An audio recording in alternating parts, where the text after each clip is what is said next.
A Roberta é advogada, especialista em direito do trabalho, consultora em projetos de adequação à LGPD, colunista da revista Exclusive sobre compliance digital, e ela fala também direcionada para questões da LGPD, graduada e pós-graduada em Direito do Trabalho pela PUC Minas.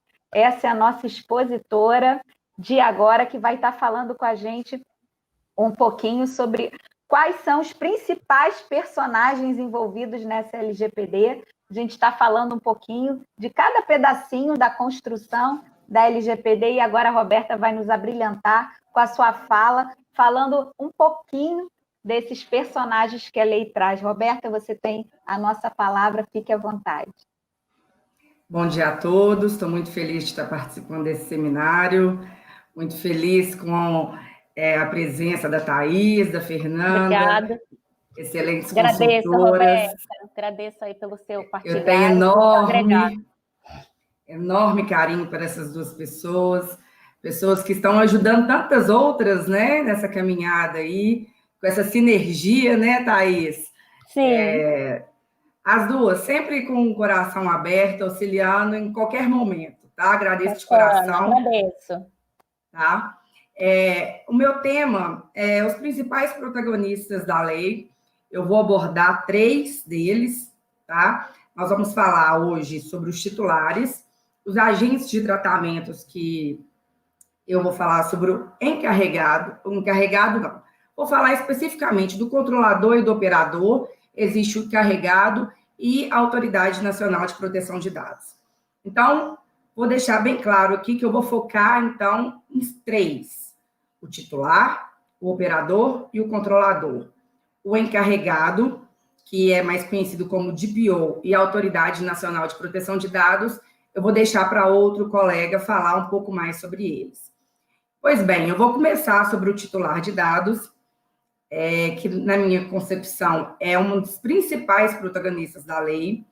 Por quê? Porque a lei ela veio com o objetivo de tutelar os dados pessoais desse titular dos dados. E quem é esse titular dos dados?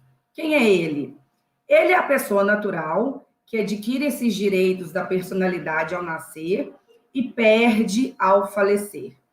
É a pessoa identificada ou a pessoa identificável, e é a pessoa física. Então, quem é o titular dos dados? Sou eu, é a pessoa que está assistindo esse seminário, somos todos nós, né? Então, é uma pessoa, um sujeito de direitos. Então, a LGPD ela veio empoderar o titular dos dados, fornecendo para ele o direito de exercer essa faculdade de exercer esses direitos que até então existia de forma mitigada, não de uma forma tão robusta como agora a lei proporciona. Então, eu reitero que o titular agora é o foco dessa lei, tá bom? Então, busca-se uma isonomia, um equilíbrio nas relações, porque até então as empresas, elas utilizavam os dados das pessoas de forma indiscriminada. E a gente sabe que os dados, principalmente no contexto atual, onde que os dados são considerados como novo petróleo, ele tem um valor econômico muito grande.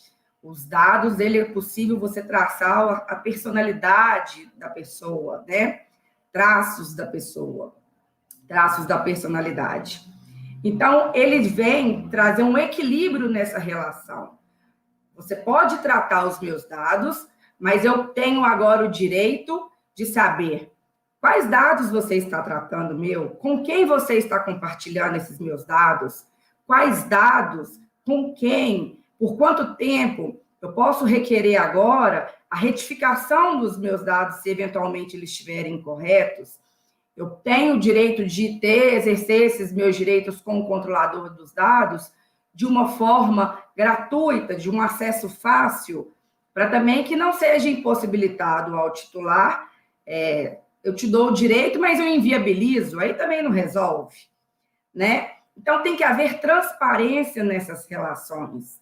O titular ele tem que estar bem ciente do que está acontecendo com os dados dele. Então, as empresas agora, elas podem tratar os dados, mas elas têm que garantir essa segurança das informações. Então, sendo indispensável hoje a criptografia dos dados, ações de reparações preventivas para, antes de acontecer algum tipo de dano, que a gente tenha o cuidado de proteger os dados, né? Lembrando que a autoridade nacional ela é uma fonte de fiscalização primária, mas que o judiciário já está atuando também na fiscalização. O Ministério Público também é um meio de fiscalização também, porque as pessoas pensam assim, a autoridade nacional vai começar a fiscalizar só em agosto de 2021. Ok, mas o judiciário, nós já temos sentenças aí que estão sendo proferidas, as ações de cunho individual também já estão sendo ajuizadas pelos titulares, seja pelo uso indevido dos dados, ou seja pelo vazamento de dados. Então, pessoal, as empresas têm que ter sempre em mente clareza com relação a essa coleta dos dados. Porque as empresas, a gente sabe que fazem um uso massivo desses dados captados. E hoje em dia, nós estamos preocupados, sim, como que esses dados nossos estão sendo utilizados por essas empresas. Afinal de contas, a gente tem essa preocupação, a gente na condição de titular, né? Como que essas empresas estão tratando nossos dados? Afinal de contas, ninguém quer ter sua vida exposta, especialmente quando esse terceiro são empresas pelos quais eu não tenho nenhum interesse de ser abordada, né? Então, fica proibido as empresas ceder os meus dados sem a minha autorização, vender informações ou contato de potenciais clientes para divulgação de produtos ou serviços por meio de telemarketing, por exemplo, que isso traz uma segurança para a gente. Se eu tenho uma expectativa, se eu já fiz uma compra, por exemplo, em algum estabelecimento, eu recebo um e-mail marketing daquele local, eu tenho uma expectativa de receber aquele e-mail marketing. Agora, eu nunca recebi, eu nunca visitei um lugar e começo a receber, começo a ser abordada no meu e-mail, que eu nunca passei por aquele estabelecimento, é algo que incomoda. E hoje a gente consegue ter um mecanismo mais eficaz de se proteger desse tipo de abordagem. E antigamente, as empresas coletavam um número maior de informações possíveis. E hoje é uma nova cultura, é o oposto. Hoje a gente tem que coletar o mínimo possível. É o princípio da minimização. Aqueles dados que eu estou coletando, aqueles dados que a empresa está coletando, é necessário? Eu preciso coletar aqueles dados? Ok. Tem uma finalidade nessa coleta? Se tem a finalidade, ok. Se não tem essa finalidade, não tem necessidade de eu coletar esses dados de forma demasiada, não vamos coletar. Então, é essa a proposta, coletar o mínimo possível. E, justamente, por que nasceu essa oportunidade desses direitos dos titulares? Justamente pelo uso indevido dos dados, justamente pelos vazamentos de dados. Então, a lei veio. Se não tem sanções, se não tem punições, infelizmente, as empresas não agem da forma correta. E quais são os principais motivos que havia? Eram os vazamentos de dados, o tratamento de dados sem a base legal adequada, sem a finalidade, o não cumprimento dos princípios e o não atendimento dos direitos dos titulares. Então, o titular dos dados é uma das figuras mais importantes da LGPD. Então, eu quero deixar claro isso, tá? Vou passar agora, pode passar, por gentileza, o Ronaldo, por gentileza, se puder me acompanhar para passar para o controlador e o operador, passar o template aí, por gentileza.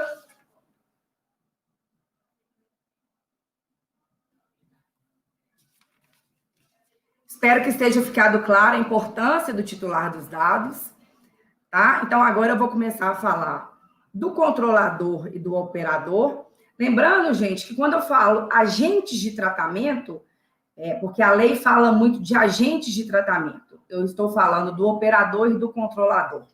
Quem é o controlador? O controlador é a pessoa física ou jurídica que coleta os dados pessoais. Quem compete a decisão referente ao tratamento dos dados pessoais. Então, ele determina o tratamento dos dados e ele possui uma maior responsabilidade, porque é ele quem manda, né? Ele que tem quem está determinando esse tratamento de dados. E quem é o operador? É a pessoa física ou jurídica também, mas aí a gente tem uma diferença. O operador, ele realiza o tratamento ou o processamento de dados a mando do controlador. Então, sob a ordem do controlador. Então, ele é muito parecido com um terceirizado, com um prestador de serviço. Ele não tem uma autonomia igual o controlador tem. Então, por exemplo, ele não pode continuar utilizando aquelas informações, aqueles dados que o controlador mandou para ele, depois que o controlador falar, pare de tratar esses dados. Ele não pode continuar tratando. O controlador, sim, porque ele é quem tem aquela possibilidade. O operador, ele só pode tratar em função do mando do controlador. E é importante, pessoal, que isso seja documentado. É importante que existam cláusulas de proteção para que fique bem claro, principalmente para a Autoridade Nacional de Proteção de Dados, quem é o controlador e quem é o operador. Porque existe uma responsabilidade, e aí tem que ficar bem claro. Então, é bom que exista um contrato, né? Um contrato para deixar as cláusulas bem específicas da responsabilidade de cada um. Porque não adianta eu, na condição de empresa controladora, ter todo um aparato de segurança, eu faço uma conscientização legal dentro da minha empresa, eu faço uma conscientização dos meus funcionários, faço workshop, faço tudo para poder conscientizar, uma política bem legal, mas contrato uma empresa que seria a operadora, que não tem uma política de segurança legal, que não tem uma preocupação com os dados que eles irão tratar. Então, eu tenho que ter essa cautela ao contratar o operador que vai prestar um serviço para mim. Então, eu tenho que ter sempre esse foco. Por quê? Existe uma responsabilidade solidária. Então, se eu contrato alguém e esse alguém faça o uso indevido dos dados que eu determinei ele fazer o tratamento dos dados, eu sou corresponsável, seja no uso indevido ou seja no eventual vazamento de dados. Então, eu vou dar um exemplo. Um operador vai desde um motoboy até uma empresa de cloud, de uma nuvem. Eu posso dar um exemplo também de esses aplicativos de delivery de comida. Vamos pensar num motoboy. Você, quando aciona um aplicativo de comida, para você receber a comida que você solicitou, o motoboy que vai fazer essa entrega, ele tem acesso ao seu nome, ao seu endereço, eventualmente ao seu telefone. Então, para que ele tenha acesso a esses dados, para ele te entregar a comida, o motoboy, ele é o operador e o delivery de comida é o controlador. É quem determinou aquele tratamento dos dados. Então, ambos são responsáveis em manter a segurança desses dados coletados. Então, há uma discussão, até mesmo calorosa, se a responsabilidade ela é objetiva, se a responsabilidade é subjetiva. Lembrando, eu não vou aprofundar muito nesse tema, porque é uma matéria um tanto quanto jurídica, mas eu vou pincelar aqui. A responsabilidade subjetiva, ela depende do nexo causal da culpa e o dano. A responsabilidade objetiva, não. A responsabilidade objetiva, não há uma discussão da culpa. É uma fundada na teoria do risco. Eu entendo, a minha concepção é um pouco voltada mais para a responsabilidade objetiva, mas há vários doutrinadores, vários professores que entendem na responsabilidade subjetiva. Então, a gente, assim, há controvérsia com relação à responsabilidade das empresas, seja ela subjetiva ou objetiva. Então, é o seguinte, nós temos que analisar os casos de forma individualizada. Lembrando que essa responsabilidade, ela tem uma pegada um tanto quanto consumerista. Lembra um pouco o Código de Defesa do Consumidor. Eu gostaria de dar uma lida no artigo 42. Ronaldo, por gentileza, se você puder passar o template para o próximo. Está me escutando, Ronaldo?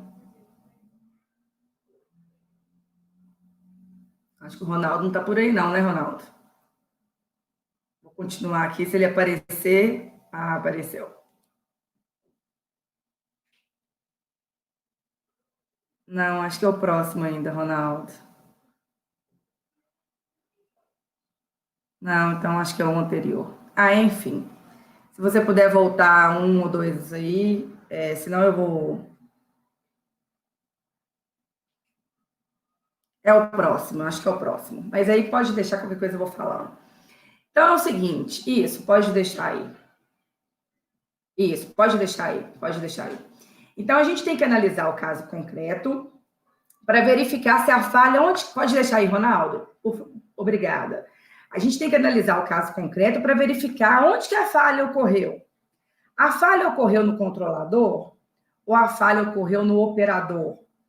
E por isso a importância da gestão de riscos estar prevista nos contratos, para verificar as cláusulas de proteção de dados entre as partes. E hoje em dia, gente, tem uma situação bem interessante, que existe previsão nos contratos, até mesmo de seguro de riscos cibernéticos, justamente para resguardar essas partes, seja essa relação entre o controlador e o operador, para que, se porventura tiver algum vazamento de dado, existe um seguro cibernético para poder ressarcir a parte que for prejudicada nessa situação. Então, além da gente falar dessa questão aí, primeiro a gente tem que ter em mente, como o controlador é quem tem mais responsabilidade, teoricamente a responsabilidade primeiro vai no controlador. Mas existe uma solidariedade entre o controlador e o operador nessa questão aí, quando há ou uso indevido dos dados ou um incidente de vazamento. Mas há excludentes. O que significa excludente? Quando a culpa foi exclusiva do dano, seja do próprio titular ou de algum terceiro, analisando os casos, pode ser que o controlador ou o operador seja isento dessa responsabilidade, tá? Então, analisa-se caso a caso. Acontecendo o evento, havendo um incidente, o artigo fala o seguinte: o controlador deverá comunicar à autoridade nacional e ao titular a ocorrência do incidente que possa acarretar risco ou dano relevante aos titulares. Porque antigamente, quando havia um incidente de vazamento de dados, todo mundo ficava em silêncio, né? Houve recente um vazamento de dados. Vazamentos de dados estão acontecendo a todo momento, a gente vê anúncios de vazamento. Recente teve vazamento de dados do Ministério da Saúde, com relação, inclusive, a dados sensíveis, que é os dados, inclusive, da Covid, né? E vazamento de dados, de informações da OAB também tiveram recente. Eu posso aqui ficar listando inúmeros casos. Mas agora, os titulares que tiverem os seus dados vazados, pela lei, ele é obrigado a ficar sabendo. O controlador deve avisar o titular: fulano, seus dados foram vazados. Teoricamente, eles têm que ser avisados. O controlador tem que avisar a autoridade nacional e deve avisar ao titular dos dados que teve o vazamento de dados, até mesmo para que esteja uma maior cautela. Se eu estou sabendo que meus dados foram vazados, eu vou ter maior cautela, seja em algum site, em alguma mensagem, em algum e-mail que eu venha a receber. Existe uma dúvida, pessoal, muito corriqueira, e eu acho interessante eu pontuar isso aqui, é que quando a gente fala de controlador e operador, a gente tem que pensar que a gente está falando de relações empresariais. E existia uma discussão e uma confusão que quando as pessoas falam assim, o controlador é quem determina o tratamento de dados, e o operador é quem realiza o tratamento de dados. Então, o meu chefe, o chefe de uma organização ou um diretor de uma empresa é o controlador e o seu funcionário daquela empresa é o operador? Não, pessoal, não é o caso. As relações de operador e controlador são relações empresariais. Então, se a minha chefe me dá uma determinação, não existe uma operação aqui, uma relação de controlador e operador. Há uma relação aqui dentro da empresa. Nós estamos falando de operação empresarial. Então, uma empresa determina a operação com a outra. Eu gostaria que isso ficasse muito claro, tá? Então, para a gente analisar caso a caso. Existe uma situação, eu tenho que analisar o caso. Quem está determinando esse tratamento? É o controlador. Quem está operando esse tratamento de dados a mando do controlador? É o operador. E, para finalizar, eu gostaria de deixar claro que as empresas têm que ter em mente que a lei ela veio com as políticas de boas práticas, lembrando que o princípio da boa-fé é o princípio basilar de toda a lei, e a ANPD, seja ao aplicar sanções, advertências, ela vai ter em mente isso, porque se as empresas, mesmo que se porventura tiverem alguns deslizes, e elas comprovarem que esse deslize foi eventual, mas elas fizeram de tudo para que isso não acontecesse, elas tiveram as medidas protetivas, elas utilizaram de todos os mecanismos eficazes para tentar proteger quem? O titular dos dados, que eu reitero, é quem de fato é o empoderado dessa relação, né? Hoje em dia, não tem como a gente viver no mundo onde os dados não sejam tratados. Não tem como, nesse mundo tecnológico, a gente não falar de dados pessoais, como que essas grandes empresas, como o Facebook, como a Google, etc., eu posso listar inúmeras, irão funcionar sem esses dados pessoais. Mas é importante a gente começar a criar uma política de reflexão, de preocupação de como os meus dados estão sendo tratados. E é isso que esse seminário veio trazer, veio levar um maior conhecimento a todos, uma maior preocupação com os dados, para que a gente pare e pense e reflita. Então, ao serem indagados, ao serem solicitados seus dados, é necessário encaminhar esses dados? Tem finalidade a entrega desses dados? Se não tiver, questione.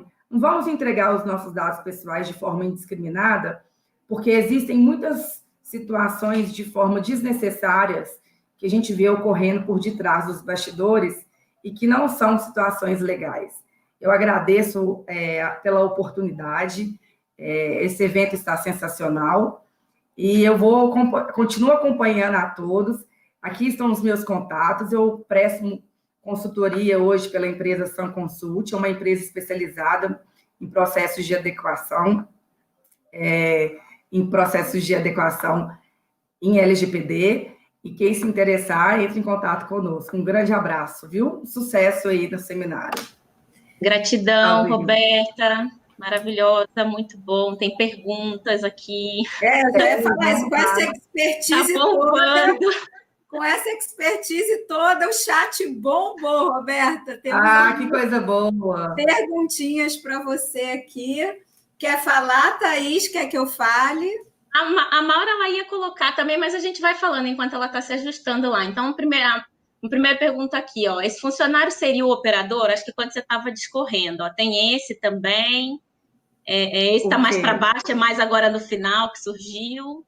Para você, como será tratado o direito à portabilidade de dados? Em que formato os dados serão fornecidos ao titular de dados ou outro controlador, a pedido do titular de dados? Está aí na tela já a perguntinha. Deixa eu ver se eu entendi a pergunta. Como será tratado o direito à portabilidade? Sim, é um dos direitos previstos ao titular dos dados. Essa portabilidade dos dados, ela tem que ser bem facilitada. Para justamente existir essa garantia de forma acessível também. Então, a portabilidade também, ela também está prevista na lei, tá? Não sei se... Deixa eu ver o resto da pergunta, que eu respondi só a primeira parte. Em que formato os dados serão fornecidos ao titular dos dados ou a outro controlador? Bom, se eu entendi formato, a lei não prevê formato, não tem modelos na lei. Eu acho que aí vai cada empresa vai ter o seu modelo de negócio, vai se adaptar os seus padrões que for acessível. Não tem formatação na lei para esse tipo de portabilidade ou qualquer outro direito a ser exercido, não. Acho que ele quis dizer na formatação como vai ser feita essa transição, né? A gente tem uma noção de portabilidade, né, quando a gente fala aí em operadora de saúde, telefonia, né? Mas isso vai ser estendido para várias coisas. Então, você pode fazer portabilidade, de repente, de uma lista de música, né? Do Spotify, por exemplo, por uma outra empresa. Mas eu acho que a Autoridade Nacional de Proteção de Dados ainda vai trazer uma regulamentação, né, nesse sentido da questão da portabilidade, né? Vai ser algo bem discutido daqui para frente. A Autoridade Nacional vai regulamentar diversas situações pontuais, porque toda lei, quando ela nasce, infelizmente, ela já nasce com lacunas, né? Nenhuma lei nasce redonda e perfeita. Mas essa portabilidade, o que eu estou querendo deixar claro é o seguinte, a previsão da portabilidade é prevista na lei, ela existe, mas um modelo de como essa portabilidade vai ser feita não existe, não tem uma previsão explícita de como isso vai funcionar ainda. Isso aí realmente ainda não existe mesmo, não. A gente vai aguardar as cenas dos próximos capítulos. Tem mais uma pergunta. Tem mais uma. Roberta, o controlador faz a comunicação. O controlador. É ideal que seja feito através do DPO, né? Como o DPO vai ser o responsável, e aí o meu colega vai falar um pouco mais sobre o DPO, que é o encarregado de dados, havendo um vazamento de dados, o controlador tem que avisar a Autoridade Nacional de Dados sobre esse vazamento e ao titular dos dados. Então, a empresa controladora, ela tem que formalmente avisar esses dois. Qual que é o mecanismo de informação? A Autoridade Nacional também vai ter que regulamentar. Não tem ainda algum documento, alguma forma expressa como que esse aviso deve ser feito ainda não. Brilhante, Roberta. Muito obrigada por suas considerações, por suas Eu que agradeço. De estar aqui Tem mais uma pergunta aqui, viu? Vamos lá. Quer falar? Tá falando aqui, ó, esse funcionário seria o operador. Eu acho que ele, enquanto você estava explanando sobre DPO e operador, que ela está até mais para cima aqui.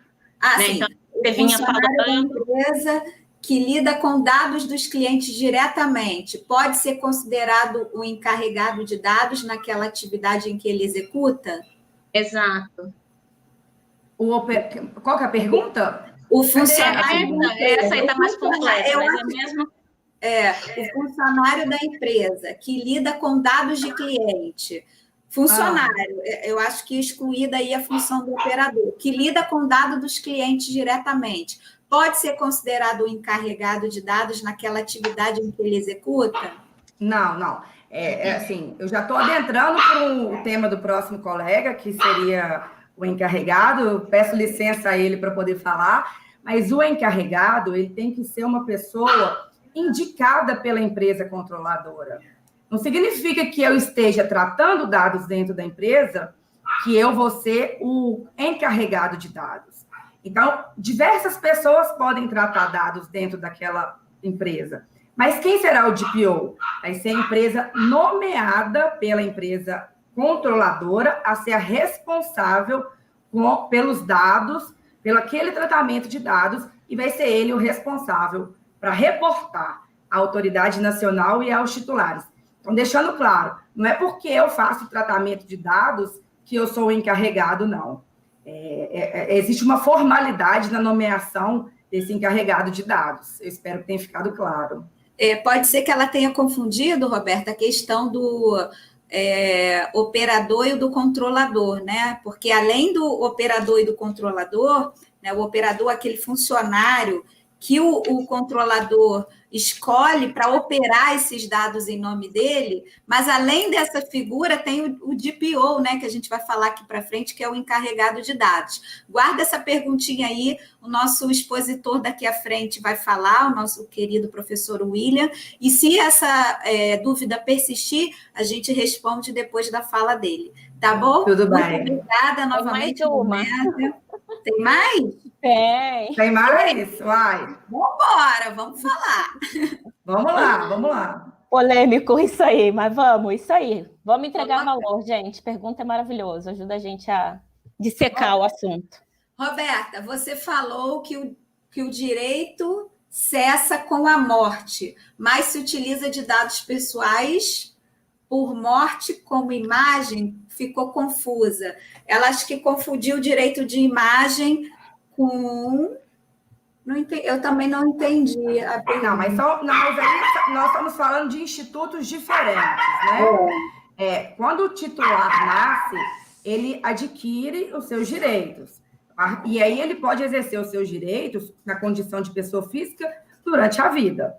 Quando a gente fala de titular, a gente está falando de pessoa viva, de pessoa física, de pessoa natural, ok? Quando ela morre, automaticamente os direitos da personalidade morre também, tá? Agora, se depois que a pessoa morreu, se os direitos da questão aí do direito de uso da imagem, se a família, se estiver sendo utilizado de outra forma, se a família vai poder requerer esse uso da imagem de forma indevida, aí é outro instituto que eu entendo, na minha humilde opinião, que não tem muito a ver aí com a nossa situação aqui, não. É bom não sei até se ficou claro. Gancho e falar do direito de esquecimento, né? Que é um direito também que veio trazido pela LGPD, né? Um direito que pode ser utilizado até nesse caso, né? Porque o que a Roberta quis falar, a Aline, que eu acho que perguntou, é que existe um direito instituído quando a pessoa está viva, que ela tem a propriedade e o direito de definir como ela quer esse tratamento, né? E no regime jurídico, após o falecimento dessa pessoa, o que fica não é o direito em si dela, mas sim o direito de imagem dela, porque ela não produz efeito após a morte, o que produz é a imagem que fica. E aí são os herdeiros que vão fazer a definição de como isso vai ser tratado. Eu acho que é um pouquinho disso. Aí a gente entra na questão mais do direito e a gente precisa de um seminário específico para tratar isso. É bem extenso. Que não é o nosso fundo de discutir direito, embora a gente ame, né? Mas fica para uma outra. Mas o direito, deixando claro que o direito específico dos titulares, esse sim, ele cessa quando a pessoa falece. Falece, exatamente. Tá? Gente, muito obrigada, Roberta. Excelente. Eu que agradeço. Não tinha dúvida que com essa expertise toda que você carrega aí, obrigada, iria bombar o chat de dúvida. O pessoal pediu uma pausazinha, então, gente, muito rapidinho, já que a gente está um pouquinho adiantado, vamos parar aí 10 minutinhos para o pessoal ir ao banheiro, beber uma aguinha, postar lá no nosso Instagram as fotinhas. Tem sorteio. Então, 10h37, a gente retorna, tá bom? Fica com a gente. Tchau, meninas. Gratidão, Roberto. Eu que agradeço. Tchauzinho.